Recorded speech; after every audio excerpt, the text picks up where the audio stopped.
Ready? 3, 2, live na po tayo. On all? Yes po, live na po. Good evening everybody watching us right now. Seated next to me is Attorney Sig Fortune. Good evening, KRIS. And nandito, I'm very honored dahil humabol siya talaga. Nandito si Dean Nilo Divina and si Attorney Ricky also from Divina Law. So, I think they told me silang magsasalita. Oo. Later na ako. Kasi, di ba? So, Kailangan lang siguro natin sagutin yung mga paratang na lumalabas sa social media. okay. At in fact, ay kumakalat yun sa internet tungkol sa mga defenses ni Mr. Falcis. Dapat, noon pa lamang Oktubre, una nating inihain itong ating tabla, ay sumagot na siya. Ang ginawa niya, imbis na sumagot. Attorney Sig, sorry, klaruhin natin kung sinong Falcis to. This is Nicko Falcis we are referring to. Nicko Falcis. Okay.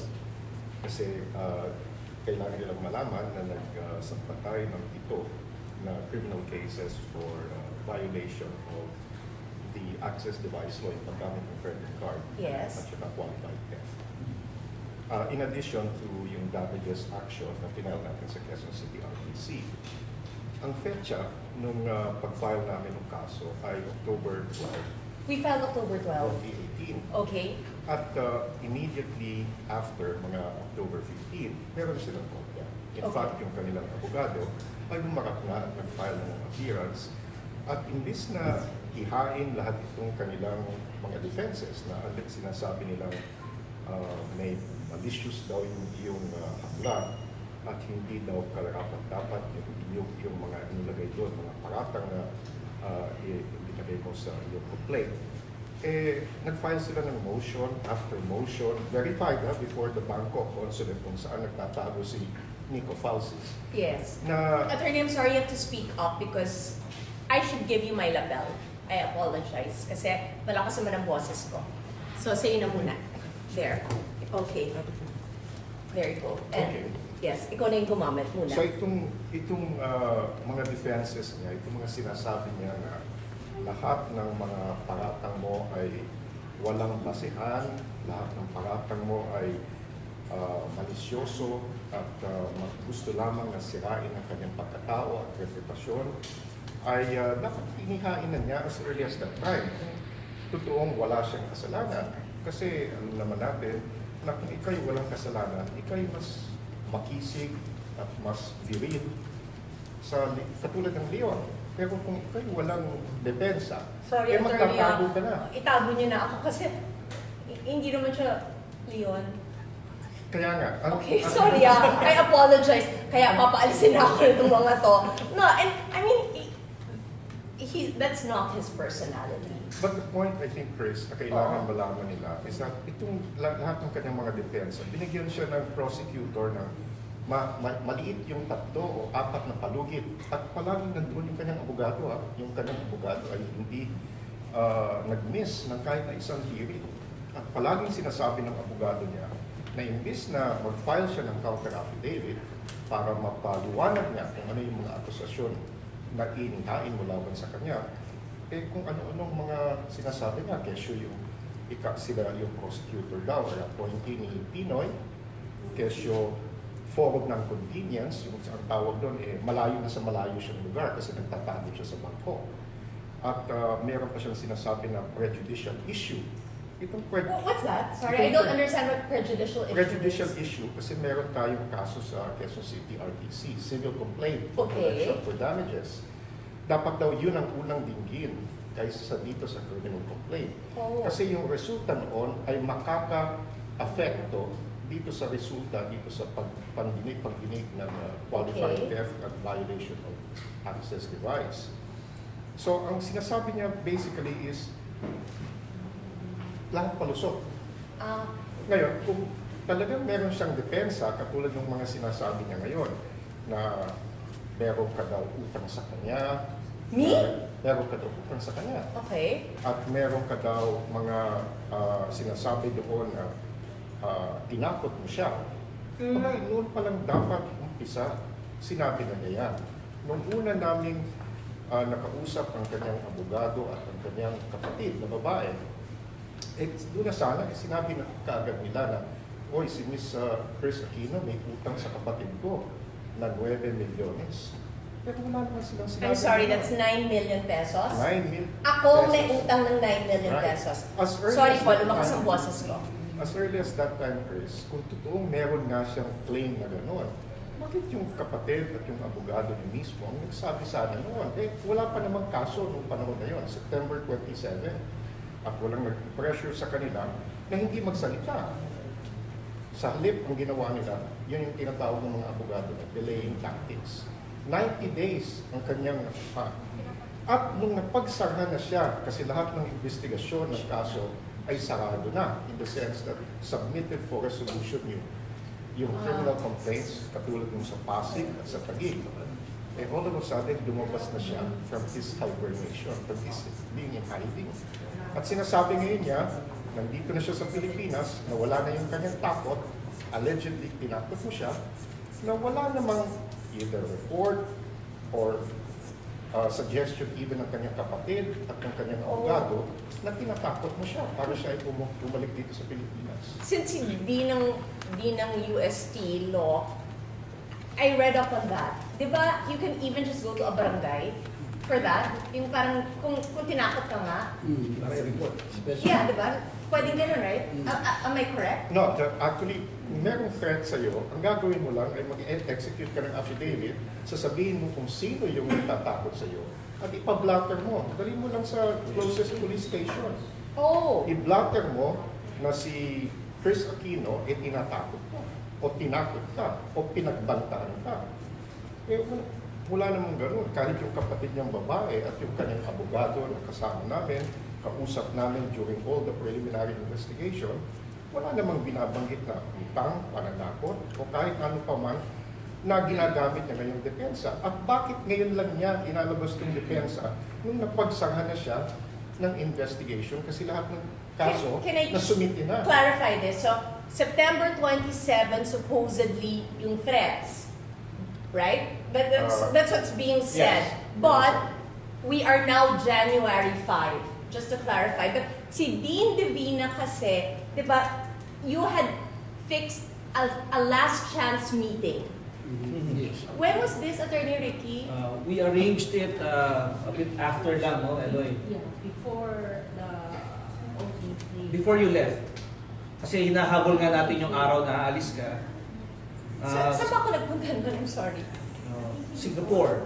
For the check-up? Yes, yes. Okay, so hinabol natin. Dapat and- darating si Attorney Sig, si Nilo Divina. Yes. Ka-text namin yung lawyer niya. Yes. Sinabi namin na pumunta lang sila, pagpipirmahan na ng kasunduan, iatras na ang demanda eh.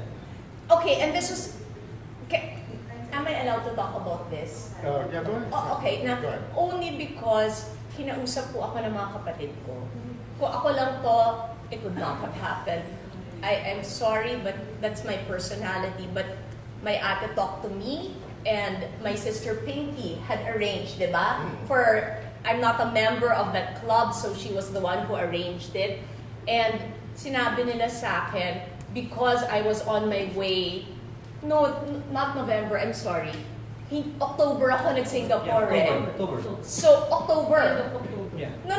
October 2 ako nag-Singapore. September 27 kayo nag-meeting. October 2 yung check-up ko. So, I don't know where we went. Hindi, pagkatapos na. Yes, it was after. So, Mga December na siguro. Or November. basta, mali yung dates ni, sorry ako medyo, yung memory ko for dates, medyo sharp talaga because I can explain about that later. But just to clarify this, my sisters talked to me over and over again. They said, you can earn that money back, Chrissy. Please release the anger because what we want is for our sister to be healthy. That's all we want. And ang sinabi nila sa akin is that he did something good in your life. Kung meron man kayong hindi na pagkasunduan, kung good faith ang pinapakita, then let's just settle this because we want our sister alive. And nagamit yung magic words Nasabihan ako na, can you please just think of Josh and Bim? So, Attorney Ricky, I'm sorry. It's October 29. October 29. Yeah. So, There's text messages from the lawyer of Nicko. nakilala mo na ako na medyo matigas ang ulo ko, di ba? Pero nakikinig ako, basta sabihan ako na para sa mga anak ko. Yes. In fact, ang sabi namin sa kanila, pumunta lang sa araw na yon at kung darating sila, kung hindi siya makakapunta dahil nasa abroad siya, yung nanay na lang niya o kapatid pumunta kasama ng abogado para magpapagkasunduan na at nakahanda tayo noon na iatras na yung demanda.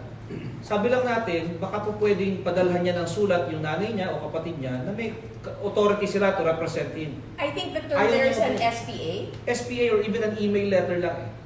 Kasi sabi ng lawyer niya baka hindi sila makagawa ng SPA dahil mabilisan. Sabi natin kahit letter lang na sinasabi mong authorized mo to speak on your behalf yung sino mang papadala mo. Tinanggihan nila yun eh. Ang wordings nila ay hindi rin nila maibibigay. At ang gusto nila bago makipag-usap, i-drop Drop muna. all the cases. Drop all Yun the naalala cases. ko yun. Pero ang punto pa din yan, Chris, is bakit lumabas ito ngayon lang? Bakit on January 4, all of a sudden itong mga supposed defenses na to, lumabas, bagamat binigyan sila ng malaking pagkakataon na humarap sa husgado. May abogado itong si Nicko Falcis, hindi siya nagsasalita lamang ng walang tumutulong sa kanya. At lahat ng mga pleading na fina-file, yung mga sinasubmit sa husgado, consularized sa Bangkok, galing sa konsulado ng Philippine Embassy sa Bangkok. Sa makatuwid, lahat ng kanyang ginagawa, itong mga defenses na to, noong pasana. Kasi kung ikaw ay naniniwala na mayroon ka talagang katibayan at kaya mong depensahan itong mga sumbong laban sa iyo, napakadali naman siguro sumagot, diba? Pero kung ikay nagtatago sa Thailand at may dahilan ka kung bakit nagtatago at ayaw mong sumagot, ang ginagawa mo lamang ayon sa iyong abogado ay gumawa lamang ng dahilan para hindi ka makadating dito sa bansa. Ngayon at napagsarahan na sila ng investigation, linalabas na lang ngayon, hindi sa husgado o sa prosecutor's office, kung hindi sa social media. Si Dean Divina, sorry, the water is there, but... I want to say something. Second. Okay, pero you filed some, sorry, sa dami ng na-file na natin, nahihilo na ako sa... Cyber libel against Okay. The lawyer. Ang gusto ko sana bigyan ng diin yung sinabi ni Sid kanina, bigyan natin, that you have nothing personal against Nicko and the brother Jess, no? And but you simply are trying to vindicate your rights and redress the wrong committed against you. You are not at all driven by hatred, resentment, or anger, no? You're just motivated by your sense and your love for the truth, no? And kung yung katarungan, katotohanan ay binabaliktad ng ibang tao, siyempre we will not stop until the truth comes out. Dean, may I be honest? Sa umpisa galit ako talaga. But eventually, Pero- you will overcome. Yes, kasi I promise, nung there's this church I really love in Japan. Iniwan ko dun talaga lahat. I promise talaga. Sabi ko, I also promised them I wasn't gonna show any tears. Kasi sabi niya, you're a badass mama, so you're not gonna cry. So I'm not. I said there, nung nagdasal ako talaga, and this was before Christmas, I said, dun sa mass na, I just want to be alive until my son turns 18. And I'll forgive. I can move on. And all the lies that they spread about me, kaya kong burahin. All I ask for, please God, bigay mo lang sa akin talaga na abutan kong 18 years old naman ako. Ay, alam niyo po yung alam ko na na maririnig ko na artista yan, kaya ganyan. Can I just get this out of my chest? I think ang dahilan kung bakit kailangan natin sabihin itong mga bagay na ito, itong antecedents, itong mga pangyayari bago lumabas itong social media explanation ng Nicko Falcis, ay meron naman talagang forum, merong opisina na tumatanggap dito sa mga usaping katulad nito. Bakit dinadala sa social media? kung maganda nga talaga yung depensa niya, maliban sa punto na sinabi ko na kanina na dapat umpisa pa lang sinabi na niya to kasama ng kanyang hugado at kapatid. Doon niya ihain itong mga depensa na to. At siguradong pakikinggan siya kung totoo nga na ikaw ay may utang at totoo nga na hindi niya inamin na may kasalanan siya.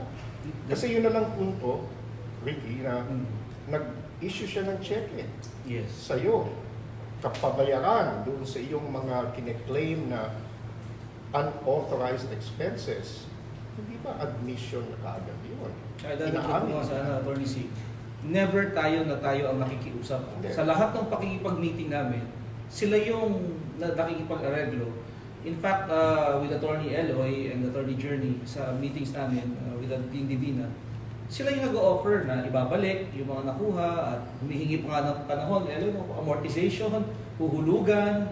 So, ibang-iba yung nilalabas nila sa media na inosente sila sa totoong ginagawa nila pagka kaharap tayo na nakikipag-areglo. Pangalawa, yung timing na sinabi mo, nais ko idagdag na mukhang tinatimingan nila ang labas ng lahat ng ito para magka-stress si Kris dahil alam nila na may sakit at yung timing ay talaga malisyoso.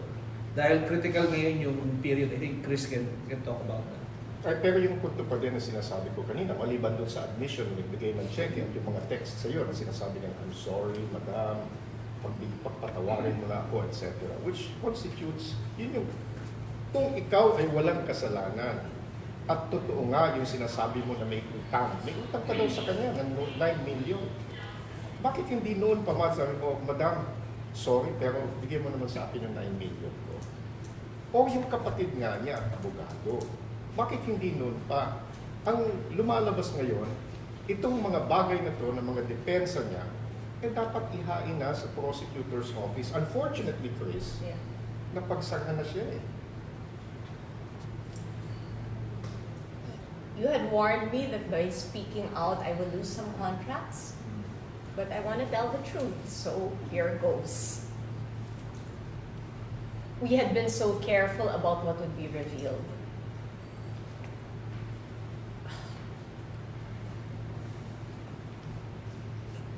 You warned me, kasi lahat ng kontrata ko, si Attorney Sig ang nagbabasa. Ngayon, Divina Law at Fortuna Herbasa ang nagbabasa. Maraming mga warrants po yan kasi guaranteed yung mga kontrata ng mga endorsements. Isa dun sa mga warrant na yon is a health warrant. I did not lie because at the time those contracts were signed, I did not know the extent of what I have. This is the truth. September 27, hindi maganda talaga yung resulta ng blood test dito sa Pilipinas. Bakit nag-apura na September 29 lumipad na sa Singapore? Bakit October 2 pumunta na sa isang allergy specialist, rheumatoid specialist, and immunologist? Because here in the Philippines, lumabas, I'm sure maraming doktor or mga nurse at mga those in the medical profession who know that when your ANA titer count is high, that's already a sign of a form of lupus. There are several forms po. What saved me in Singapore was that my kidney function is still okay. But I have, inamin po sa inyo was the chronic spontaneous urticaria, and that is true. I did not want to specify because Attorney Sig told me wag mo sabihin yung mga allergies dahil at pinapadali mo for your enemies to kill you. But now I can tell you the truth. I'm allergic to every single medicine that can cure you or at least manage your symptoms kung may lupus ka. All my doctors are doing now is delaying it. They're delaying the inevitable. And until now, yung mga kapatid ko hindi matanggap. Pinakiusapan ko lang sila. Please don't make it harder for me. Because the boys have to be assured na come what may, meron silang matatakbuhan.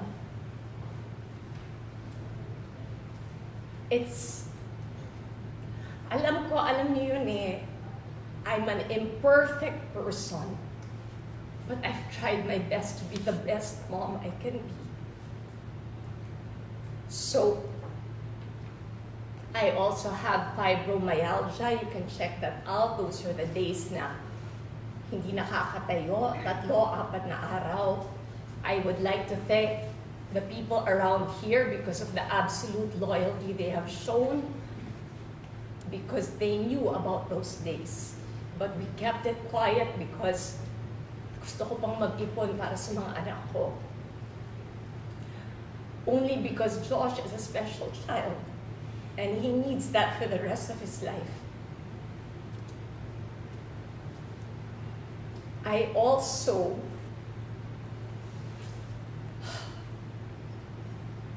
maraming gamot na allergy.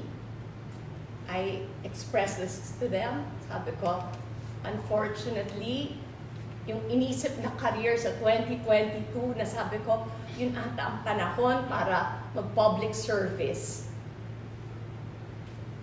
I'm allergic to everything in the environment. Bawal sa akin ang puno. Weird po. Lumabas lahat yan sa Singapore, ganun ka-thorough. Bawal sa akin ang anything above 33 degrees Celsius, kailangan umalis na. The dry weather and the pollen will make that urticaria come out. Sasabihin, ang arte naman, rashes lang. Hindi po. Naninikip po ang lalamunan. Ang ibig sabihin nun, hindi na nakakahinga. So I am one fatal allergic reaction away from anaphylactic shock. I know you've noticed the weight loss. We've done our best para dayain. My thyroid disorder should make me gain weight. Dahil Hashimoto dapat ito. There are 2 thyroid markers na, there are 5, but 2 of those, unfortunately, one, I have 14 times the normal.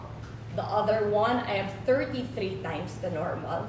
I did not want to talk about this because I know after this, I will have to resign from Ariel. I have been proudest of that because that was 15 years of my life with PNG. But that was my only way to be able to tell you the truth. Nagalit po talaga ako. Kasi ang pakiramdam ko, kukunin ako sa mga anak ko. Pero yun lang ang hiningi ko. Sabi ko, God, give me the strength to forgive just so that my sons can have me for just 7 years. Alam ko po, napansin nyo may bukol. Meron dito. I didn't want to reveal this because